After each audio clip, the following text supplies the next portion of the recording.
હું બનાસકાંઠા પોલીસ અધિક્ષક અક્ષયરાજ આપ સર્વ મીડિયાના મિત્રો મારફતે જણાવવા માગું છું કે આપણા બનાસકાંઠા જિલ્લામાં પણ સાયબર ક્રાઇમની ઘણી બધા ઘટનાઓ બને છે.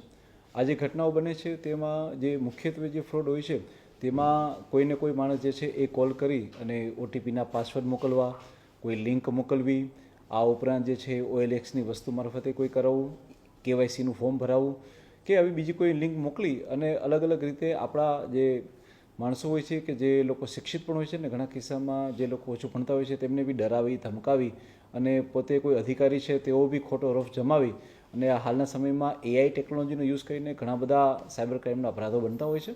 આ તમામ સાયબર ક્રાઇમના અપરાધો જે છે આપણી બનાસકાંઠા પોલીસે 1930 ઉપર એને નોંધી અને ત્યારબાદ આગળની કાર્યવાહી કરતી હોય છે. હું લોકોને જણાવવા માંગીશ કે તેઓ આ સાયબર ક્રાઇમના શિકારનો ભોગ ના બને.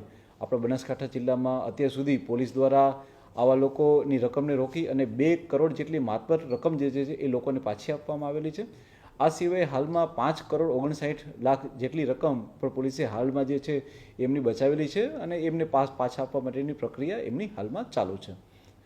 હું આ માધ્યમથી લોકોને કહેવા માંગીશ કે આપ લોકો સાયબર ક્રાઇમના ફ્રોડનો ભોગ ના બનો.